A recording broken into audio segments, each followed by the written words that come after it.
ઘરે આવ્યો, એક ભાઈ આવીને બેઠેલા, એ કે રામભાઈ તમારું નામ? તો કે હા. તો કે હું ગિરનાર માંથી આવ્યો છું, બાપુએ કીધું છે આશ્રમે એક આંટો મારી જાય.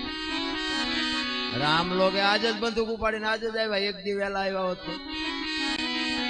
પાણી પીવા નો રહ્યો અને ઈ એમના બંદૂક લઈ અને ગિરનાર માં જાય. બાપુના આશ્રમે ગયો, આખા શરીરે બાપુએ પાટા બાંધ્યા છે.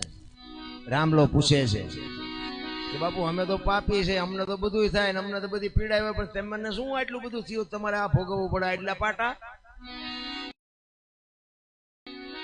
એ પાટા ખોલીને આમ ચીપિયાની અણીએથી બાપુ ગોળીઓ કાઢી, 1 2 3 5 ને 7 ગોળીઓ કાઢીને કે રામલા તારી બંદૂક ની શક બીજા ની. અને ભાઈ રામલા ને વાઢ્યો હોય તો લોહી નો નીકળે હો ભાઈ. એ વખતે ના સંપ્રદાયનો સાધુ ભાઈ હોય કડક, ચીપીઓ લઈ અને એની માથે ચડી ગયા, ભાગી જા નકર હું તને ઠામ મારી નાખી.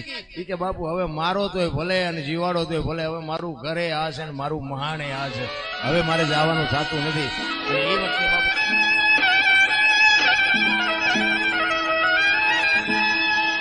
ઓલા બાવાના વડલે ધૂણા દખે દિન રાત, ઓહો પ્રગટ પરચા છે ઘણા, એવા જોગી છે વેલનાથ જી જી જી જી જી.